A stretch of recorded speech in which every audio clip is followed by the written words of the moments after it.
सभी स्टूडेंट्स का उड़ान डिफेंस एकेडमी में स्वागत है। शुरू करते हैं आज की क्लास। फर्स्ट क्वेश्चन है, सबसे पहले कृत्रिम रबर बनाया गया था। फर्स्ट ऑप्शन नियोप्रीन से, सेकंड ऑप्शन रबर चीर से, थर्ड ऑप्शन है सल्फर से, फोर्थ ऑप्शन है बुनाई से। तो इसका सही आंसर है नियोप्रीन से। इसके बाद अगले प्रश्न की बात करते हैं।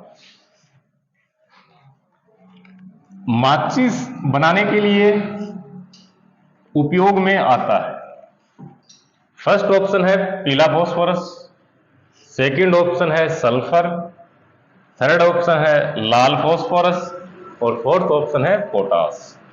तो इसका सही आंसर है लाल फास्फोरस। जो लाल फास्फोरस होता है, इसका निर्माण की जो विधि है वो क्या होती है, उसकी बात करें तो सफेद फास्फोरस को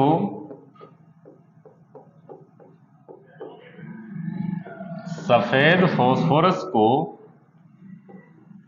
250 डिग्री सेल्सियस पर 250 डिग्री सेल्सियस पर हवा की अनुपस्थिति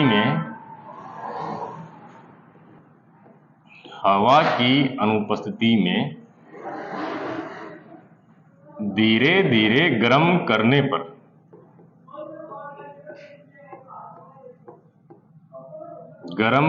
पर लाल फास्फोरस का निर्माण होता है।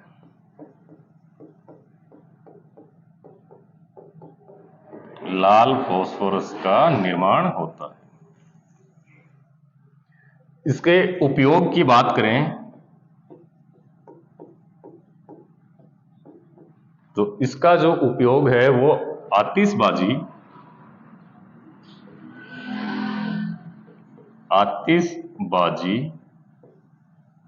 वस्तुओं को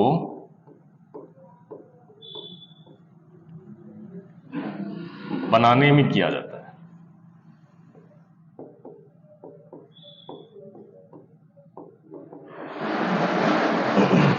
इसके दूसरे उपयोग की बात करें तो ये विषैला होता है। लाल फास्फोरस विषैला होता है। विषैला प्रकृति होने के कारण इसका उपयोग चूहों को मारने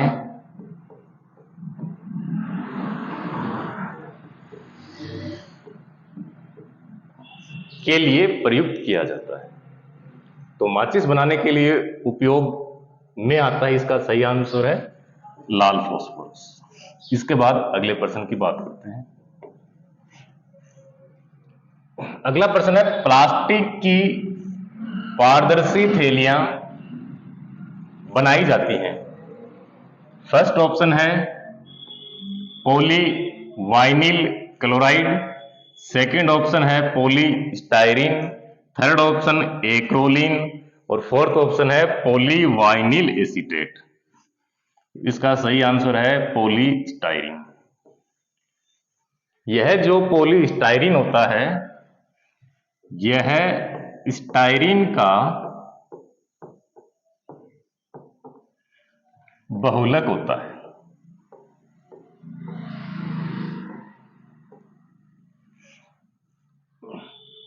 इसका सही आंसर है पॉलीस्टायरीन। इसके बाद अगले प्रश्न की बात करते हैं। अगला प्रश्न है, प्रिज्म व लेंस बनाने के लिए कौन सा कांच उपयोग में आता है। फर्स्ट ऑप्शन है फ्लिंट कांच, सेकंड ऑप्शन पायरेक्स कांच, थर्ड ऑप्शन है सोडा कांच, फोर्थ ऑप्शन है उक्त सभी। तो इसका सही आंसर है फ्लिंट कांच। फ्लिंट कांच। इसका उपयोग किसमें करते हैं अपन? प्रिज्म व लेंस बनाने में और बिजली के बल्ब बनाने में।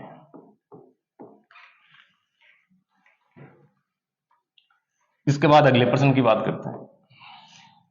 अगला प्रश्न है, प्रयोगशाला में उच्च ताप को सहन कर सकने वाले उपकरण बनाए जाते हैं।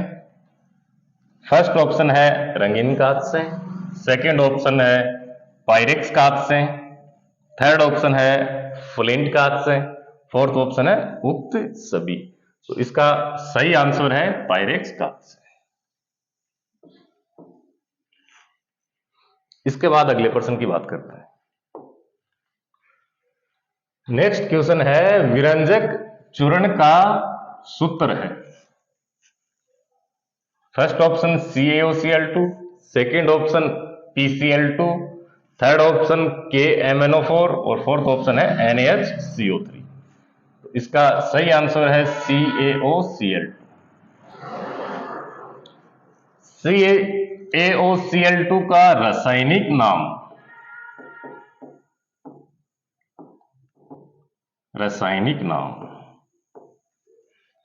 कैल्शियम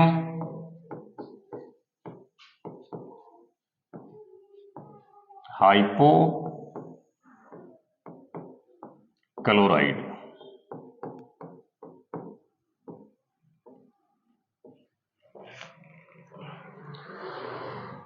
विरंजक चूर्ण का निर्माण विधि क्या है? इसका निर्माण किस प्रकार से किया जाता है? तो इसके लिए कैल्शियम हाइड्रोक्साइड की क्रिया Cl2 से कराते हैं तो विरंजक चूर्ण प्राप्त होता है।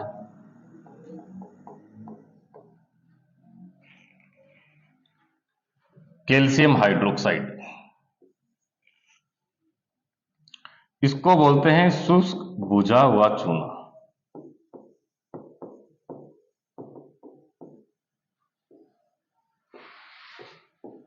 इसमें क्लोरीन गैस प्रवाहित करते हैं। इन दोनों की अभिक्रिया से विरंजक चूर्ण का निर्माण होता है।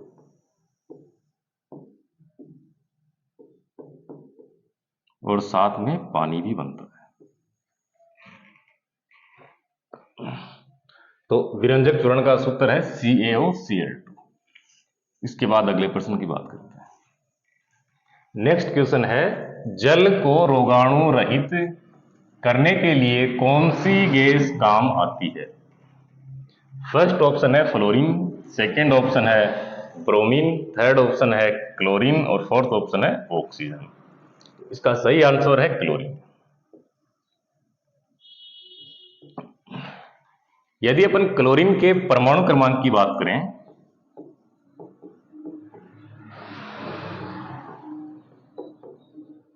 तो इसका परमाणु क्रमांक 17 होता है। तो जल को रोगाणु रहित करने के लिए कौन सी गैस काम आती है? इसका सही आंसर है क्लोरीन। इसके बाद अगले प्रश्न की बात करते हैं। खाद के रूप में काम आता है। फर्स्ट ऑप्शन है ammonium sulphate, second option urea, third option superphosphate, fourth option है उक्त सभी। इसका सही आंसर है उक्त सभी। यानी कि खाद के रूप में अमोनियम सल्फेट भी काम में आता है, यूरिया भी काम में आती है और सुपर फॉस्फेट भी काम में आता है।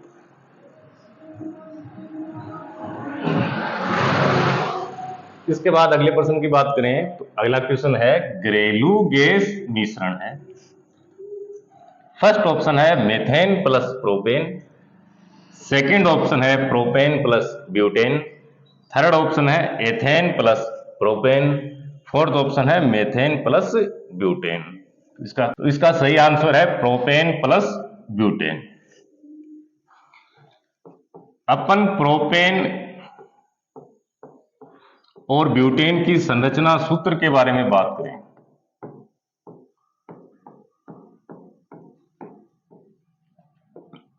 पहले प्रोपेन की संरचना सूत्र के बारे में बात करें तो इसकी संरचना में 3 कार्बन परमाणु होते हैं।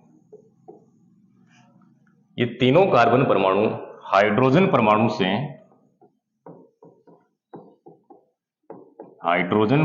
से एकल बंध द्वारा जुड़े रहते हैं। इसी प्रकार अपन बात करें ब्यूटेन के बारे में।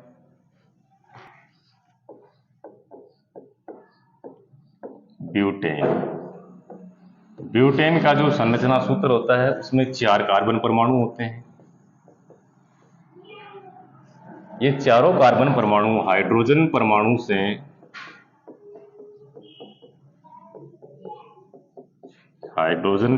से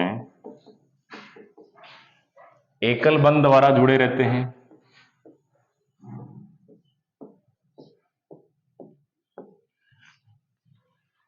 तो इस प्रकार ये ब्यूटेन की संरचना सूत्र होता है और वो प्रोपेन का संरचना सूत्र होता है। इसके बाद अगले प्रश्न की बात करते हैं। अगला प्रश्न है प्रोड्यूसर गैस के अवयव हैं। फर्स्ट ऑप्शन है CO plus N2, second option है CO plus CO2, third option है N2 plus CO2, fourth option है इनमें से कोई नहीं। तो इसका सही आंसर है CO plus N2। Producer gas का जो उपयोग होता है वो तांबा व एल्यूमिनियम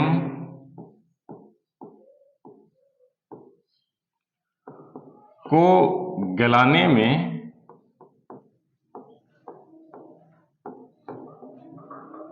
प्रयुक्त होता है।